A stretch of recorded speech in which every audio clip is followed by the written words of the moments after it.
Welcome to the Indiana 4-H Clover Call podcast, where our goal is to share information about the people and programs that make the Indiana 4-H Youth Development Program such an important part of our communities. We welcome youth and adult 4-H volunteers, 4-H youth and their families, extension professionals, and any others who are interested in providing positive opportunities for youth. We thank you for joining us for this episode, which begins now.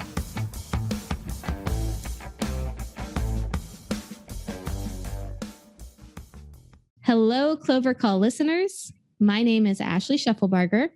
I'm a 4-H educator in Marion County, and I am thrilled to talk with some of our 4-H volunteers and young people today all about connections. We want to explore how the connections we make in our neighborhoods, in our schools, and person to person build an impactful program. So we're going to start by talking with Michaela and Sanaya, two Marion County 4-Hers who have a lot of understanding about 4-H because, well, they're participating in it. So, ladies, can you take a moment and introduce yourselves and share your grade level and how you've been involved in 4-H? Okay.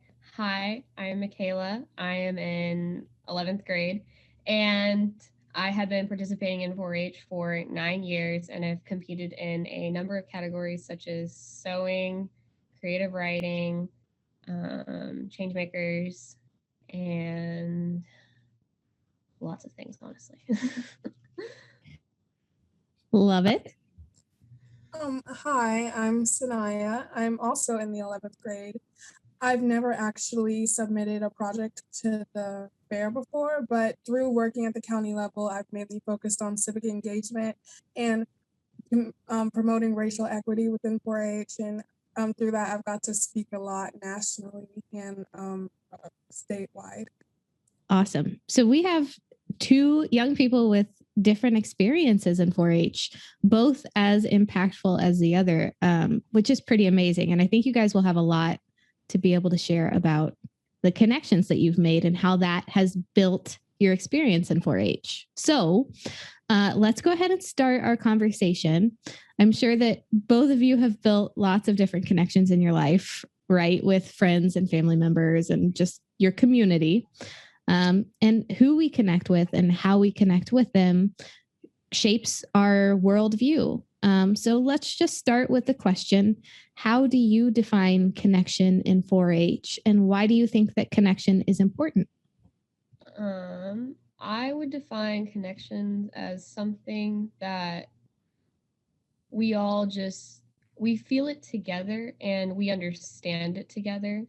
It's just something that, I'm trying not to use the word connect, but it's just really that's something that we all can relate to and understand each other through on a better level.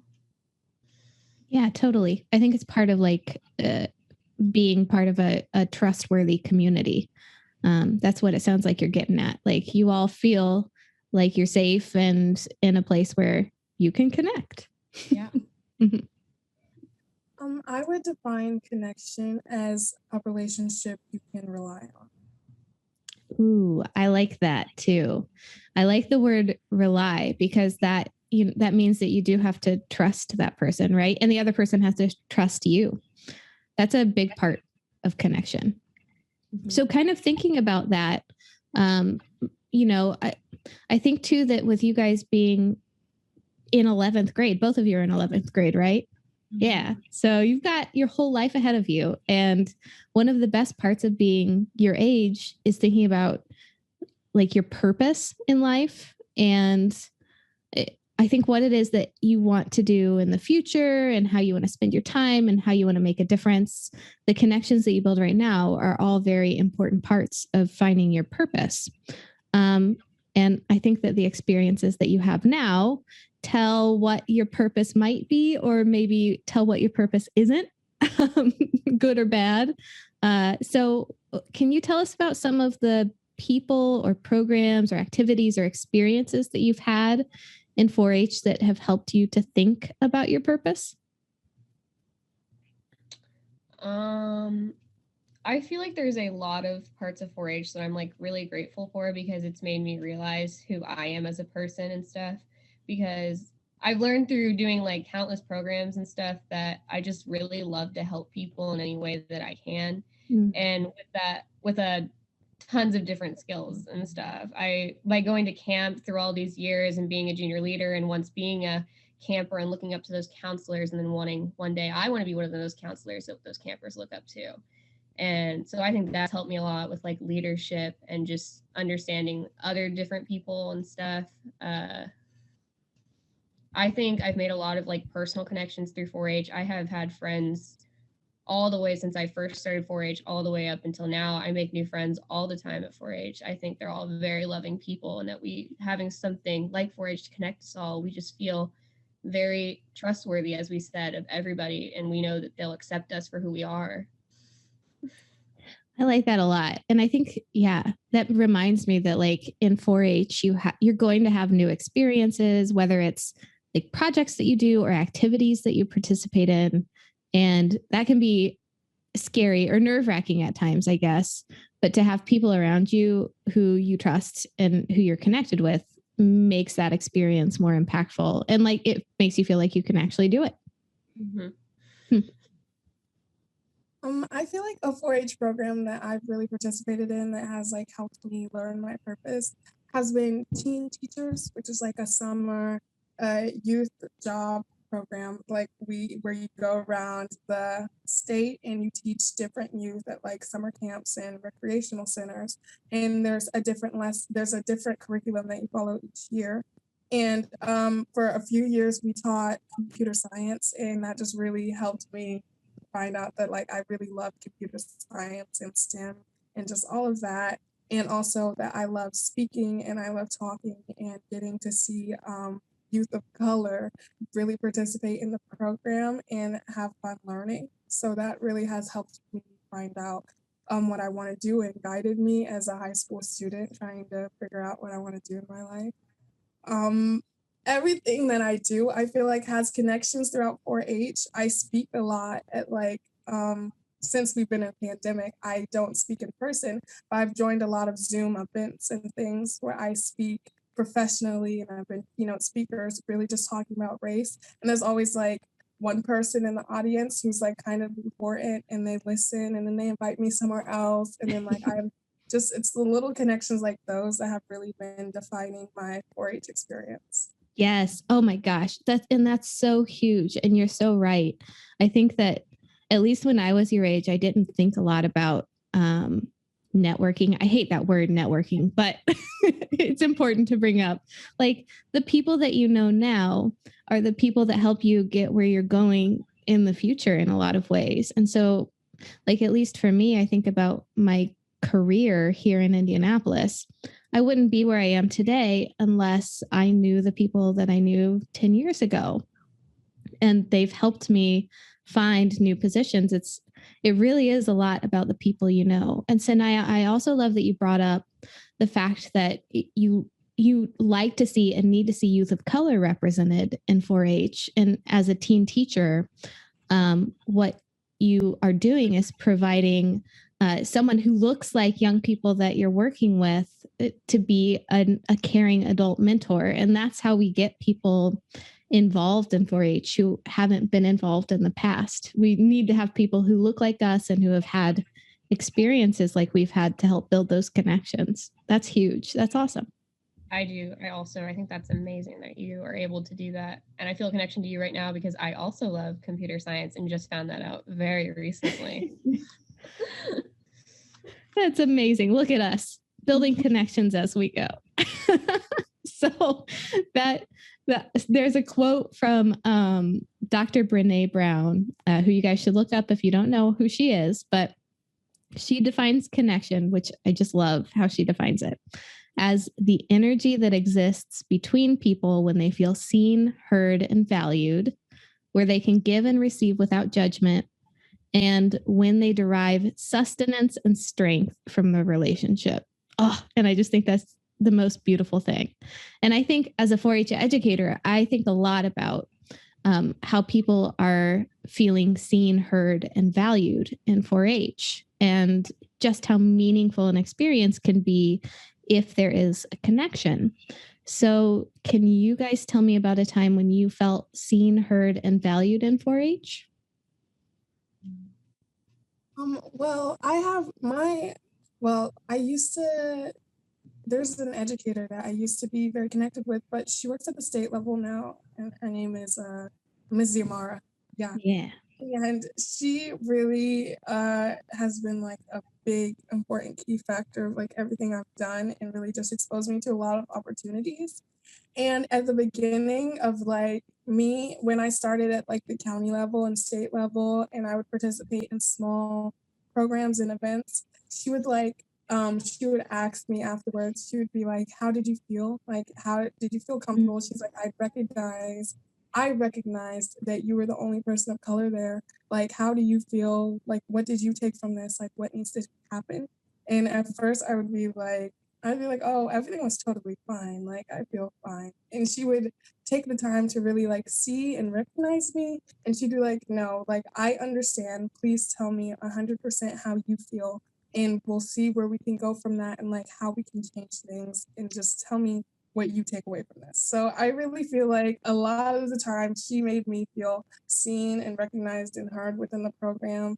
And that has helped me want to make sure that other people within 4-H are seen and recognized. I love that. And shout out to Miss Ziamara because she is such a great mentor for young people in that she gives you experiences, you do things together, and she also asks you and reflects with you so that you have voice in these experiences that you're going through. And that is so, so, so important. So go Ziamara.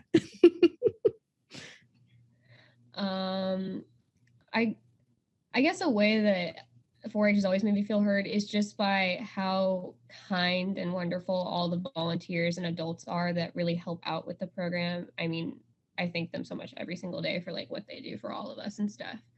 So I just have always felt very seen and heard when one of my 4-H leaders reaches out to me and is like, hey, I saw this recently. I think you'd be a really good fit for this. You should reach out. And doing change makers, I always felt seen and heard by everybody in the program, and that like all my ideas that I was bringing to the table, that they were just valid and something needed to be done about them. And I think I've just always felt that way through 4-H, not really through a specific person, but just through everyone. That's great. Can you tell us a little bit about Changemakers for folks who might not know what it is? Yes. So Changemakers is a new program that started in Marion County last summer and is now reaching out to multiple counties right now, actually. And it's all about just helping young people to create change in things that they are passionate about. So we have tons of different projects going on right now. Mine is all focused on recycling and sustainability in our planet. And we have a lot of other great projects this year about green spaces and dog parks and self-defense, and just all great topics that need to be spread for more people to hear about and create awareness. And it's all just about helping those youth strive to see their visions come to life. Yeah, thank you. I appreciate that. And it's been really cool to see Changemakers expand from Marion County to like central Indiana, because it's cool to see all of the ideas of our teens. I mean, I have a lot of hope for our world because of people like you, Michaela, and you, Sanaya. Thank you. Awesome. All right. So last couple of questions, and we're kind of shifting to talk more about community and like future goals. But I'm sure you both know 4-H is a really strong community, and I like to call us the 4-H family in emails. And when I started, I just felt that tight-knit community. But as someone who myself is a 4-H outsider, even though I'm a 4-H educator, I didn't participate in 4-H when I was young. I know that sometimes becoming part of the 4-H family can be a challenge. It can be difficult. So with that said, how do you think 4-H can develop stronger connections with our neighbors and our communities? I really just think that by sharing the bond that we all have with each other already in 4-H, just openly sharing that with everyone that it doesn't matter when you start 4-H. Like I was lucky and started 4-H when I was in 3rd grade, right? When I was allowed to. But some people, they just don't know about the program or anything, and they feel like they can't because they haven't been here as long. But anybody can do 4-H, and I really believe that if you want to be in 4-H, you can, and we will find a place to make you fit and make you feel included in anything that you want to do. I really think just continuing to share our passion for why we love 4-H so much and just showing everybody else that would really help make our connections a lot stronger. Yeah, I think that is a big part of it is like sharing what it is that we're passionate about, because that kind of stuff sparks joy in other people too. Like it catches on. I feel like maybe through taking the time to like reach to certain communities, I feel like 4-H is great, but it's not always being like advertised or promoted evenly throughout the state. So I feel like really just taking the time to focus on certain communities and also like promoting different aspects of 4-H. A lot of the time it's seen as like one certain solid thing, like just ribbons, just competition, just livestock, but it's really so much more and there are so many opportunities. So I feel like through taking the time to advertise to like different communities and different youth strengths and interests, we could form a stronger bond through our 4-H community. Yes, absolutely. I think that goes back to when we were talking about trust. Like if people don't know about us, then they can't trust us and they won't join the program unless they're able to build connections. And a lot of that is like being familiar with what 4-H is and what it means. And you're right, Sanaya, when you introduced yourself, I think you said, I've never exhibited a project at the fair or the showcase. And that is a valid and relevant 4-H experience that makes you no less of a 4-H'er than anybody else. And so, yeah, I think how we promote 4-H within the state is a really big conversation that I think we should continue to have. Okay. What advice would you give to Indiana 4-H to continue to grow our connections across the state? If you could sit and talk with all of our state leaders right now, what might you say to them? I'm talking to important people. I'm trying to figure out how to say this.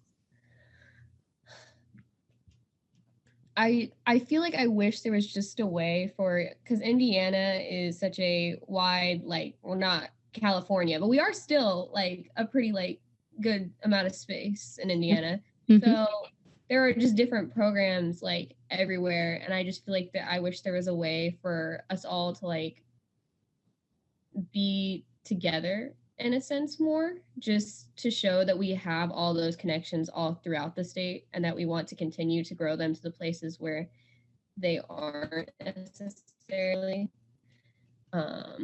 Yep. Yeah, no, I like that. And I think, sometimes Marion County can exist in a bubble in Indiana 4-H, or it can feel like it. And so I agree. I think it would be really cool to be able to build our connections even through the state with everyone who participates. I feel like I would tell them to just be comfortable with adjusting their point of view or being able to like imagine themselves in someone else's position, because I feel like a lot of the time programs or events or things we do are just advertised in a certain way that like, or they're promoted in a certain way that like reaches to certain 4-Hers or 4-Hers with certain criteria and experience. So I feel like we could really like expand our 4-H community and just have a lot more youth if our leaders were like adjusted their point of view a little bit more, maybe. I don't want to say that in a rude way. Does that sound rude? No, it doesn't. So I think I've never, really thought about it like that, but just by you saying something, I agree. I think it's really important for people to look at things from other people's perspectives and just understand that we're not all the same person here. Yep, you got it. And I think it's so easy to feel like caught up in processes and tradition a lot of times, and I think 4-H, in addition to lots of other programs, have that same, sometimes it's a challenge, right? Where we want to continue to honor the traditions of our program, and we also want to reach as many people as we can. And our world is changing so much. So it's, yes, adjusting expectations and really critically thinking about processes, I think it is the key for us to continue to build new connections in our state. Awesome. Is there anything else that either of you feel like you want to share that we haven't had a chance to yet, or anything you want to talk about that we haven't? Just that I think 4-H is amazing and that everybody should try and do it in any certain way, that you can be just like Sanaya and not ever exhibit a project and still be involved in 4-H in such a huge way. I do really believe that it's helped me found my purpose, and I think it helps so many people every day find their purpose and what they want to do. I really believe in 4-H. That's I love that, Michaela. I just want to say, well, I forgot during my introduction to say that I've been a 4-H'er for 5 years. And also, just when you're doing anything, whether it's 4-H or just whatever you're doing, just approach it with an open mind and a kind heart, I guess. Just ready to learn new things and take new things in. I feel like that's a lot of what 4-H is about, just learning everything. There are so many things you can compete in. There's so many parts of 4-H that you could do. Like, I don't know anything about the competition aspect, but I know all about civic engagement. And there are other people who don't know anything about the civic engagement aspect. There's so many different levels of 4-H, and just having an open mind and being ready to learn, whether it's 4-H or anything, is really beneficial and great. Yes. The possibilities are endless in 4-H, and the possibilities are endless for you too also, as you grow and learn and figure out what your purpose is in life. I'm so here for it. I'm super excited to keep, building a relationship with you two and learning more about you and just watching you thrive, because you guys are awesome. So thank you so much, Sanaya and Michaela, for being part of Clover Call and for talking with me today. Like I said before, I'm so excited about the future of 4-H, particularly because of people like you who impact the program, and you are impacting it more than you know. So what we're going to do next is we're going to talk with 2 4-H adult volunteers about how they view connections. So for those of you listening to the podcast, stay tuned. And thanks, you two. Welcome back to Clover Call. Now that we've talked with our 4-H youth in Marion County, we are going to talk with 2 4-H adult volunteers. And I will go ahead and let them introduce themselves. So without further ado. Hi, I'm Julie Ritchie. I am a 10-year 4-H member from Ohio in Darke County. Currently, I am the Marion County Fair Committee chairperson, and will be helping format and run the fair this year for our members. I am on our advisory council in Marion County. I'm on the Perry Power 4-H advisor list, and I am also on their advisory council. Awesome. Hi, I'm Linda Bauknick, and I've been a 4-H volunteer for 24 years. I am a club leader for Beech Grove 4-H, and I have a foods club, a county foods club, and I'm an advisor for the junior leaders. I have served on the extension board. I'm on the 4-H advisory council. I am a member of the fair committee. I've done building superintendent. I'm foods project superintendent. I serve on many county committees, and because I like to volunteer so much, I serve on several community committees. So I'd like to keep busy. Yes, you do.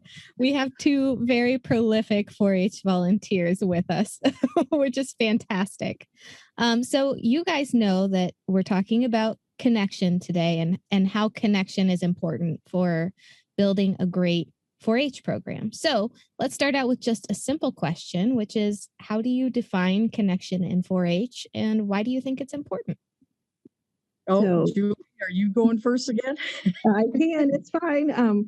So for me, a little bit of background, I'm also a teacher. And so for me, connection in 4-H is not only the interaction youth to youth, adult to youth, and those types of things, but it's also a connection for kids to find a passion that they enjoy in their lives. My mom was my 4-H advisor, and her computer guy happens to be a 4-H member who found his passion in a project that he did in 4-H. And so I think connection is important on a person-to-person level, but as well as in life for kids to find that connection to something that they really are passionate about. Oh, I love that. Well, I don't know if mine will be as good, but I look at a connection with people working together for a common interest and something that they want to get finished together. And it's a way of making contacts, or a way of making new friends, learning new skills, sharing new interests. The more people that work together, the more that you'll be able to get done and be able to branch out in different areas. Yes, agreed. And I think both of you really talked about just the joy of finding your purpose, and that is an essential part of 4-H, right? You have exposure to more things that you may not have had exposure to before, and so to be able to be curious about that and figure out, what it is that you're passionate about, I think is a big part of connection in 4-H. So that really brings us to the next question.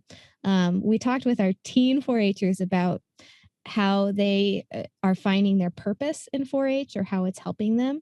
So I want to ask you guys, what are some of the people, programs, or activities in 4-H that have either helped you to think about your purpose, or that you've seen spark some joy or purpose in a 4-Her that you've worked with or been with? I enjoy working with youth and getting to know their parents, and just making sure that at our club meetings we have a safe environment and we're caring adults to be there, making it fun for them while they're learning different things. And especially I was proud that during the pandemic we kept our 4-H contact communication going during the whole time. A year ago, we weren't sure what to expect, what our future was going to be. So we kept, with contact through a lot of emails, giving them things to do. And then I did have some drive-through at the church where we meet, drive-through pickup for their project. So I would put everything in a little instructions, and they would drive through, come through. Could talk to them and make sure that their families were okay, because I think that was important, that they needed to see each other, see us, and know that we were still okay too. And then we did a tailgate, and they could show their fair projects. We did as much outdoors as we could. We had safe games. We had our awards and s'mores night outside. And like I said, we stayed outside. Workshops, trying to start with workshops in the winter and try to make things more comfortable as things were kind of letting up, and restrictions, and making sure everything was safe, making sure that we followed instructions that Purdue wanted us to do, and have a safe and fun time. I hope that covers it for you. But Great. The communication was very important. Yeah, I was going to say, for me, as somebody who's worked at the Marion County Fair, and I was a junior leader when I was in 4-H, to watch the little kids come in at fair and get their ribbons and the joy on their face is so exciting, and it's so nice, and it goes back to that passion that we talked about. It may not be their favorite project, but like, hey, I got a blue ribbon, or I can't find my project, because we put our state fair projects in a different spot, and we're like, go look over there, and they get so excited at the joy and the excitement. And I think in Marion County especially, I have a son who's a sophomore, and he's been in the Foods Club with Linda and junior leaders, and he's done the aerospace workshops, and to watch whether it's him or whether it's the other kids in the activity that it is, to see the happiness that some of those programs bring and the connections that they make with the adults and the kids is really exciting. And I think, I grew up in a very rural area in Ohio, and 4-H was sewing and foods and cows and pigs and chickens and horses. And it's not that in Marion County. I think there's a lot of other things that that our members can enjoy and look forward to doing. Yeah, agreed. And well, going back to Linda, your discussion about what you guys did during the pandemic to help strengthen those connections with your families. I think a lot about that as an essential element and piece of what we do in 4-H. And you had some really innovative stuff going on. I really liked when you were talking about your s'mores drive-through night, because it's those simple things like that, right? That help us to build trust with each other and help us to feel like the 4-H family, which is something we talked about with the teens too. And yeah, so I think that's just awesome. And Julie, I think you're right too. We talked with the teens about how 4-H helps you both to find your purpose, but also you kind of find out what it isn't in lots of cases. So it's good to be able to explore all of the different options, even if they're not always your favorite. That is true. I can say, like with my son, he says, I don't want to do that project anymore on certain things. Like he has found the ones he wants to continue, and he's done every year. And I think that's just as important for kids to find out too, as things they don't enjoy, to eliminate, I don't want to do that forever. I don't want to do that anymore. And that's an important thing for our members to learn as well. Yes, absolutely. So I want to move on to our next question. There's a really great quote that I brought up earlier with our teens from Dr. Brene Brown, and she defines connection as the energy that exists between people when they feel seen, heard, and valued, when they can give and receive without judgment, and when they derive sustenance and strength from the relationship. So we've talked a lot already about how our young people feel seen, heard, and valued in 4-H.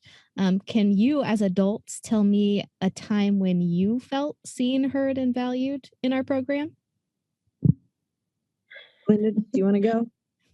I can go. Okay, I guess go ahead.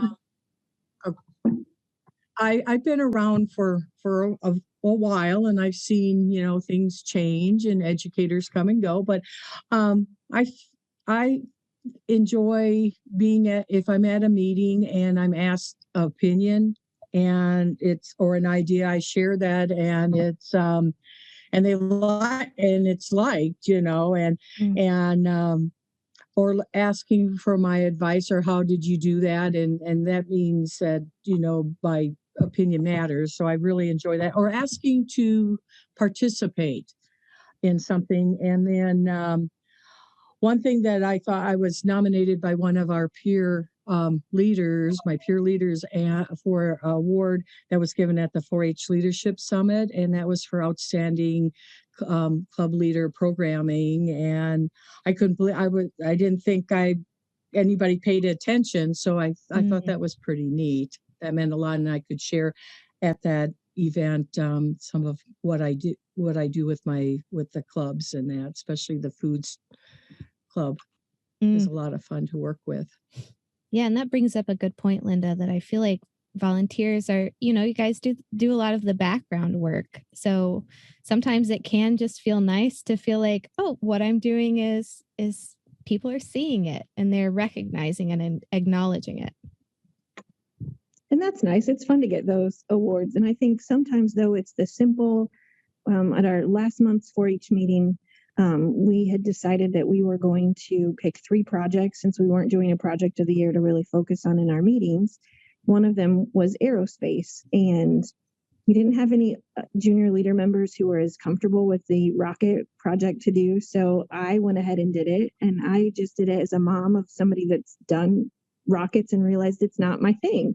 And so, but there were kids that were on that call who said, the mom went, "Thank you so much, because we just found the project that he wants to do." So I think sometimes it's just the simple thank you from a parent or from a kid, or the joy that you see, like, even if it's not recognized by anybody else, but just that inner, like, I saw that happen. And I mean, this kid was so into it, and his mom, when it was done, goes, "Can I still sign up for this project?" And, and I think just Aw. those thank yous from the parents when the meeting's done and they come up and they go, "Thank you for doing what you do."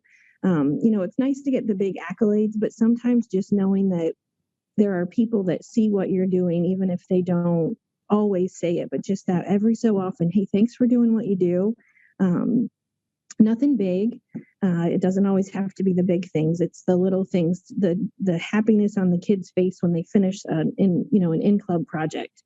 For me, it's those things. I mean, the great big things are fantastic, and it's nice to get the plaque to hang on the wall, or the acknowledgement. But the kids, just the happiness and the joy when it's done for them is, for me, a big deal. And I think in a meeting, I like sharing those ideas and hearing what others do, and being able to share what I do with other leaders is important as well, to make everybody's program better. So, when in the past, we've had meetings, and we still do it kind of informally. "Hey, what did you do at this meeting?" Or, "How are you doing virtual?" And, to share those thoughts and ideas, because there's no need to recreate the wheel. If somebody's doing s'mores night, I can do s'mores night. I haven't, but we could, like, Yep.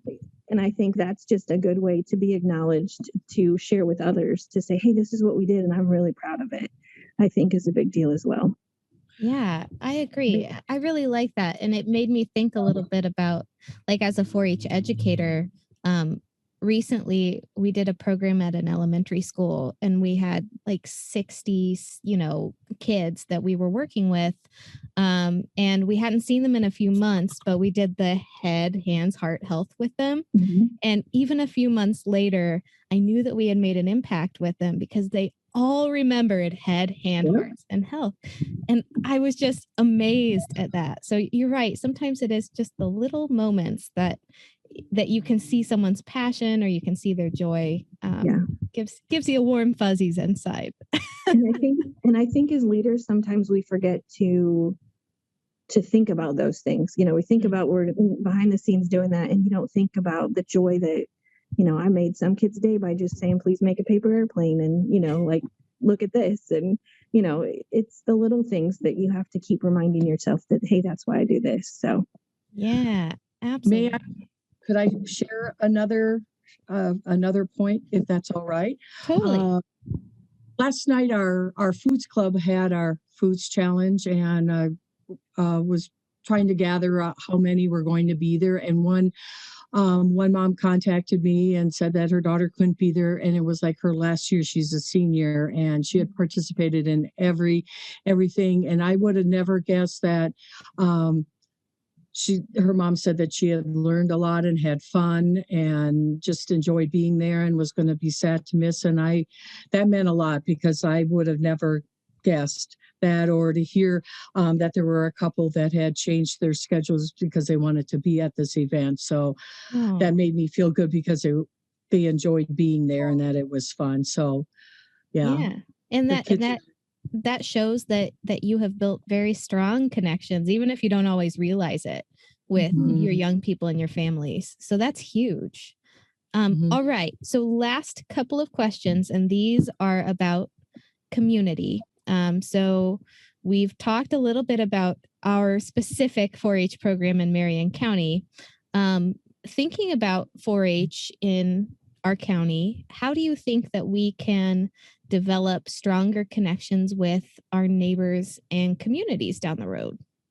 I think some of the things that we can do is be part of the community, when whether if they have like a little fair or something, or a farmer's market, or just to maybe have an information booth to share 4-H, because we're part of the community.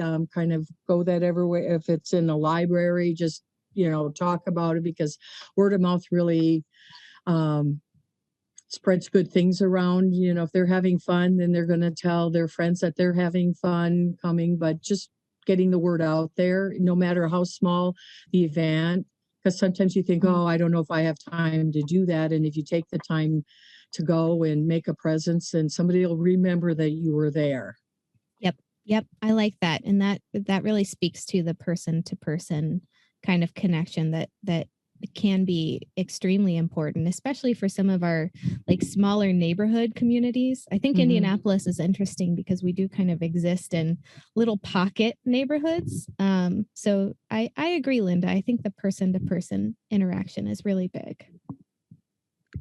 I think that's good. And I also think connecting our members to other partners is fantastic. I know my son's been involved in some programs where speakers have come in from different areas, like Foods Club did City Market and some chefs there, and Changemakers has done and brought in partners. And I think just connecting different areas of our community to our members and letting them interact to see this is what happens here is important for our members to look at and see.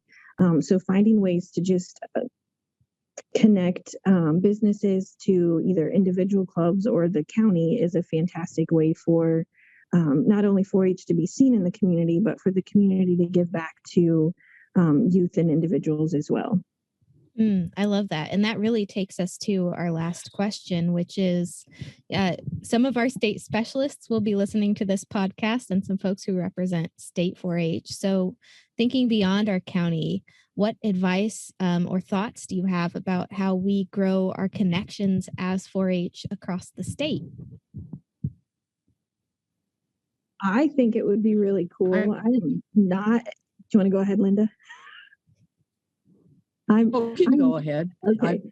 I'm not an animal person, but I think like taking Marion County 4-H and bringing in other counties and and showcase our programs would be great. But I think getting our kids out and seeing, hey, what do you have to do to show a cow at the county fair would be a really cool thing that I'm going to guess a lot of our kids don't know and maybe haven't seen before. And so I think just allowing some county to county interaction that I've not seen in Ohio or in Indiana would be a really cool aspect for our students to see what other counties do, because I don't know that a lot of members know that in either county. Yep. And I thought that continue to offer opportunities to the youth like they are doing. I think that that's really important. Don't let up on that. Just offer a variety of different things that they can. And like what Julie was saying, to learn what another county, maybe there could be, our county could go visit another, county office and just learn some things through that. It's just all who that you can connect with and learn some new things, and it makes everything all better. I was just thinking, based on what Linda just said, even if you don't take them to other counties, just having like a sister 4-H club in a different area of the state to talk about what types of activities they do, maybe a Zoom call, or, maybe you don't travel there, but, I bet a kid's never been to, pick a county. There are many of our members who have never been to a big rural county, and just do like a sister club program with somebody in Southwest or Northeast or, whatever Indiana would be really cool. Yeah, that's such a cool idea. And I think too, some of our teens, one of our teens on the call was actually in Changemakers, and she was talking about how neat it was to be able to talk with people even in the donut counties, in central Indiana. Yeah. And how like world expanding that was for her. So I think that, you've got it. I think that building those like person to person, even virtual connections between counties can help our 4-H family to just grow and get closer. Awesome. Well, thanks you too. I feel like I learned so much. I continue to learn so much from you too. And I'm really appreciative that you have been part of Clover Call today. I told our teens also, but personally, I'm very excited about the future of 4-H because of people just like you who bring so many awesome experiences and thoughts and ideas to our program. So thank you. And for the folks who are listening to the podcast, it's been a pleasure. We hope you enjoyed, and we hope you tune in for our next podcast too. All right. Bye. Thanks for having us. Bye-bye. Bye. Interested in learning more about Indiana 4-H? We invite you to visit our website, extension.purdue.edu/4H, or contact your local Purdue Extension office and ask for the 4-H Youth Development Extension educator. Be sure to subscribe to this podcast so you won't miss an episode. We look forward to joining you again on the next Indiana 4-H Clover Call.